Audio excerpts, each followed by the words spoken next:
Well, everybody working their way onto the grid. I was just about to say you were watching Adam Carroll there, of course, but that was last year's colours for Adam Carroll's car. So racing engineering driver as was, but this weekend back with Fisichella's team.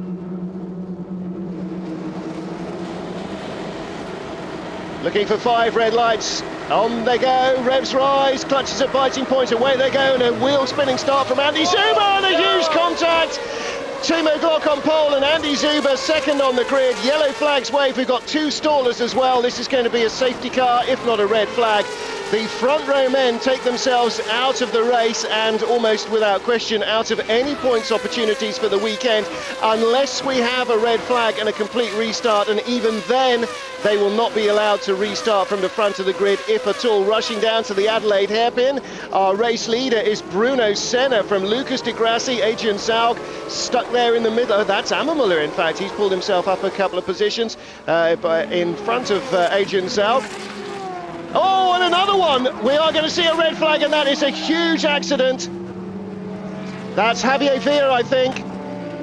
And he's taken the top off a water supply. Well, that's a very, very dramatic looking accident. I'm desperately hoping that we're going to see somebody moving in the cockpit very soon indeed. Well, there's absolutely no question. Red flags now.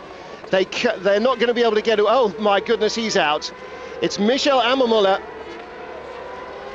Now, he was the car on the track. He was the ART car that was used as the launch ramp. Ammermuller got away very slowly indeed.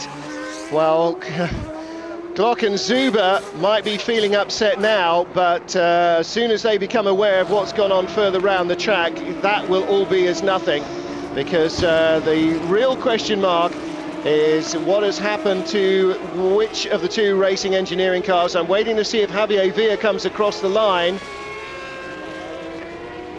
Who are we missing at the moment? It's showing Viso has stopped, actually. It's showing Viso. Yeah, well, and Ammermuller. Yeah, but Ammermuller we've seen get out of the car. It's the other car we haven't seen. Well, that may be then Ernesto Viso. Javier Villa has come across the line. He's in the queue.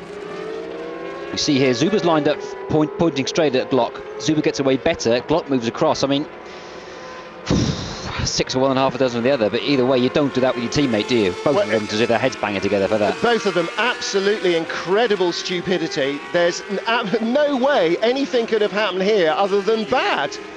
They're just aiming into each other, and sure enough, they make contact. I mean, that's you don't even get that in Formula Ford. I'm sorry, that's inexcusable. No. Anybody who qualifies on the front row of a Formula Ford grid is not going to be doing that. And Paul Jackson and Richard Selwyn from iSport they're going to be absolutely furious. They will certainly be kicking some butts, and well, Paul Jackson, I don't know what on earth the drivers were thinking there. Well, now the safety car is out, and I'm waiting to see if the medical cars are there. Yeah, Ammermuller we saw moving. We saw him out of the car. It looks like but behind the barriers. In fact, not Villa, that's Viso, as we said, yeah. Yes. And so that's not a great return to the series for him, quite obviously. Well, Ammermuller's car, as you can see, the rear wing damaged. He was the launch ramp, and he got away very slowly. He didn't come through the field convincingly, and Ernesto Viso was coming from 8 places behind him on the starting grid, and clearly was coming up behind with a degree of speed. And whether there was a failure maybe that caused Ammermuller's car dramatically to slow, or whether it was just a movement of the 2 cars to make contact, whatever the end result, Viso launched into the air and over the wall.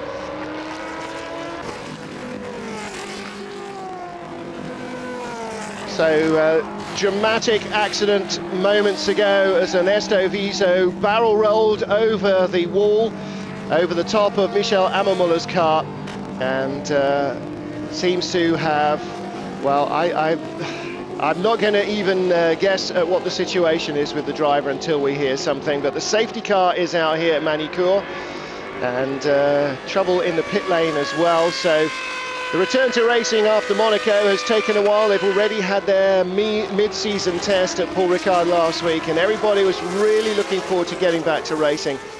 And Gareth Rees, this is turning into just a shocking weekend already, and we're only 3 laps into the race. Very difficult to see what happened with the Viso accident. I mean, the cars are running so close together at that point on the opening lap. It's it's a red flag.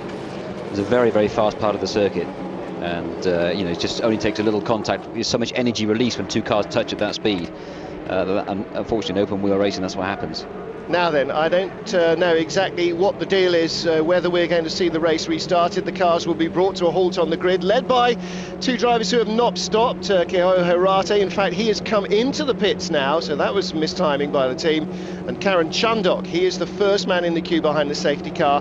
It's now going to be shut the engines off, and that, I'm afraid, is not saying great things about the state of Ernesto Viso.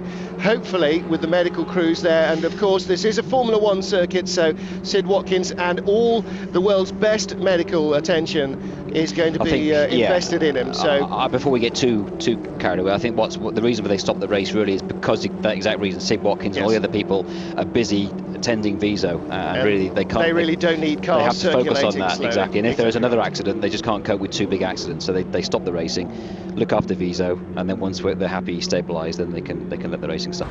That means he will rejoin at the end. And looking overhead now, Amamula's in the middle of those 3.